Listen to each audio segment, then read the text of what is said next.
Most people think that tenants on government assistance are risky, but I've built a 70 property portfolio generating me $46,000 every single month that's guaranteed by the government off of Section 8 tenants. Let me show you why this is the smartest way to invest in real estate right now. Ladies and gentlemen, welcome to the channel. If you don't already know me, my name is Jacob and I'm 23 years old.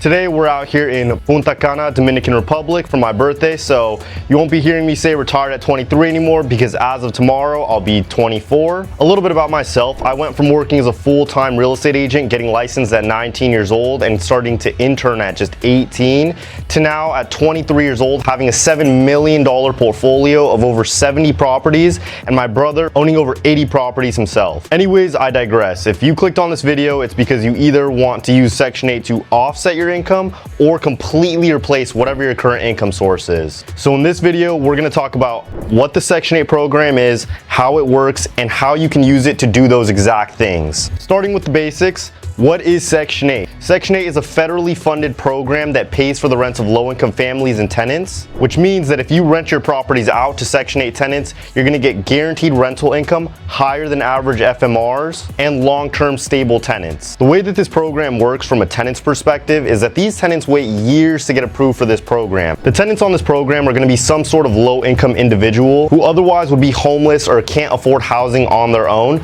so they apply to be on Section 8. Now, the wait list for this program can be anywhere from 2 years to up to 20 years in some cases, and this just comes down to the county and how much demand there is for Section 8 in any given area. And the demand for Section 8 is through the roof. There are over 7 million Americans housed on the Section 8 program, and this program's been around since 1974, so it's not going anywhere. Now, once a Section 8 tenant gets approved for their voucher, they have a limited window to actually move into a property, which puts it as a very stressful process from the tenant's perspective, and this is where you can step in as a Section 8 landlord. Now, I know what you're thinking, Jacob, why would I ever want to rent out my property to a low-income individual when I can just take that same home and rent it out to a traditional tenant? There's a couple of simple answers to this. Number one is the fact that the tenant is not actually paying their own rent, which means that you're guaranteed to get that rent on time every single month because the government just simply direct deposits it straight into your bank account on the first of the month. Now, this doesn't mean you'll see that money on the very first of the month. Usually it takes a day or two to actually hit your bank account, but regardless, it's a stable, consistent source of income that you can rely on every single month. The government will pay most of, if not the entirety of the rent for these Section 8 tenants, just depending on their personal situation.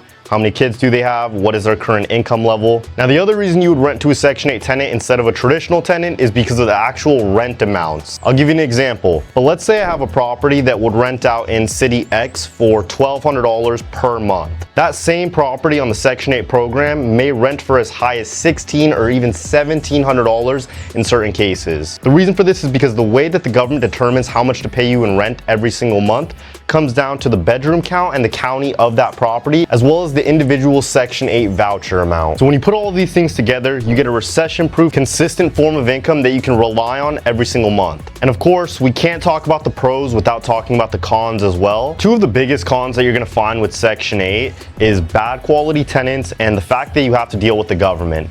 So let's start with the first one, bad quality tenants. This is going to be one of the biggest reasons you either hear people say they love Section 8 or they absolutely hate Section 8.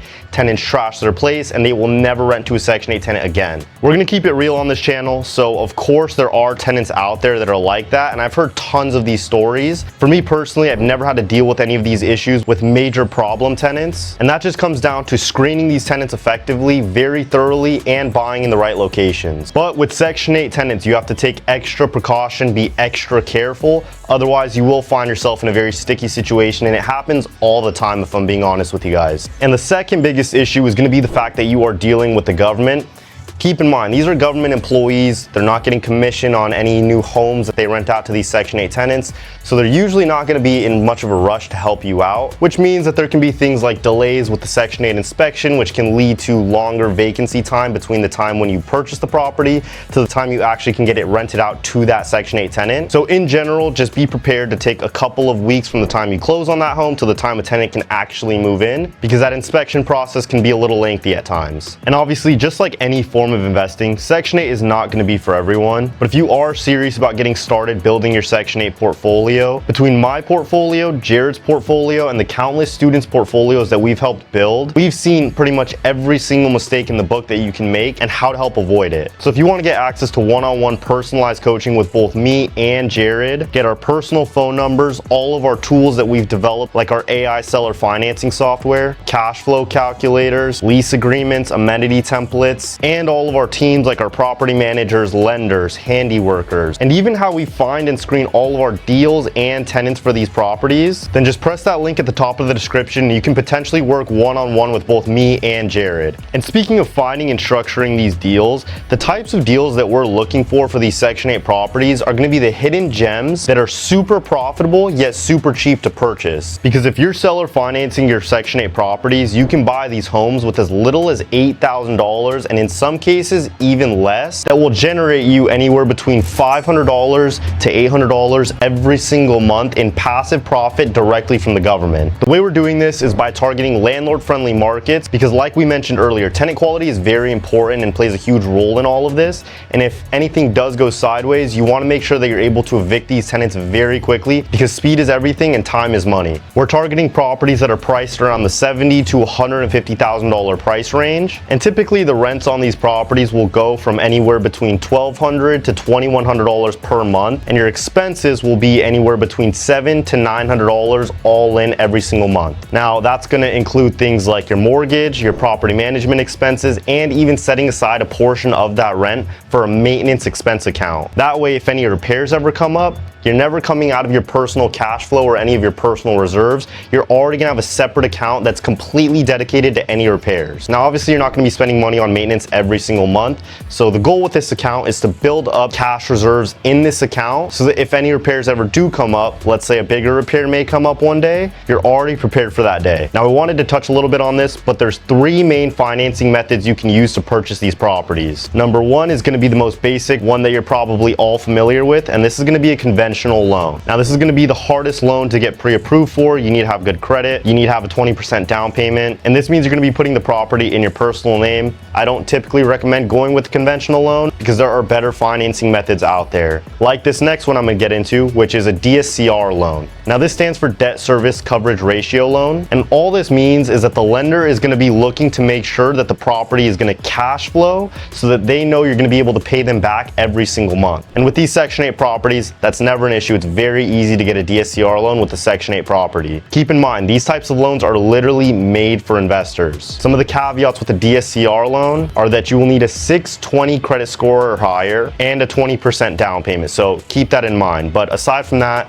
you don't need any proof of income. You don't need any 2 years of tax returns or anything else personal. It mostly comes down to the property and how good of an investment it is, which, like we already talked about, with these properties, it's very easy to get approved for DSCR. Now, the third and final type of loan, which is my personal favorite type of loan, is a seller finance loan. With seller financing, you're completely avoiding the bank altogether. You're going directly to the seller.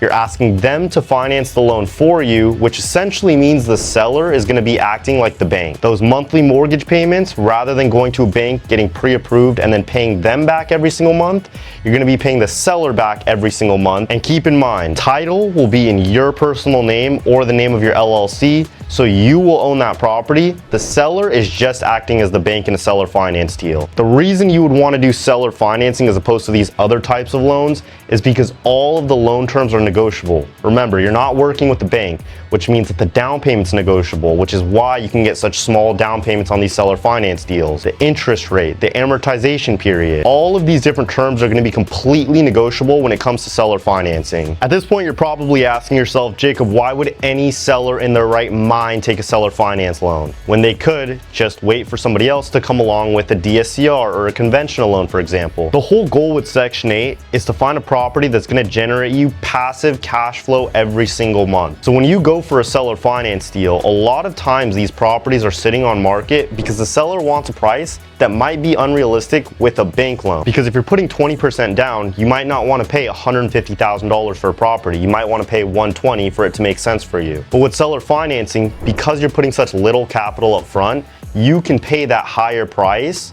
The seller gets what they want, you get the terms you want, and you're still able to cash flow, so it's a win-win situation. And obviously with any good, there's always going to be some form of bad with it. So when it comes to seller financing deals, what you're going to find is they often take a little bit longer to find those deals. With any form of a bank loan really, you can get into a good cash flowing deal within a few days. Whereas with the seller financing deal, it might take you as long as up to 30 days to get that first seller finance offer accepted. The main points are just knowing how to negotiate the deal, knowing what the seller's looking for, and knowing exactly how to speak to the seller and the listing agent, and you'll be completely fine for a seller finance deal. And all of this is covered in our one-on-one coaching program: how to get seller finance deals, how to negotiate seller finance deals, what are the key terms they're gonna be looking for, how to write these offers.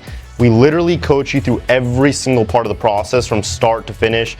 So if you want to get started with that, you want to work with me and Jared one-on-one, click the link at the top of the description. So now you've seen exactly what a Section 8 deal is, how to finance these deals, and how to lock in consistent cash flow from the government every single month. And that's just scratching the surface. Most new investors get stuck trying to piece this together on their own, and you absolutely can, because there's tons of free resources out there, like this YouTube channel, like my TikTok and Instagram pages. But if you want a streamlined, straight to the point program on how to do every single step of the process, from finding these deals to screening tenants to hiring the right property management team to manage your property for you, that's exactly what my one-on-one mentorship program is. And you will be working one-on-one with me so I can help you personalize the entire plan. If you're serious about building passive income, I put a link at the top of the description to book a free call with either me or someone on my team so we can break down where you're at and how to help you get your first or next Section 8 property. And even if you're not ready for that yet, hit the like button, subscribe, and drop a comment with whatever questions you guys have so that I can get to them in a future video.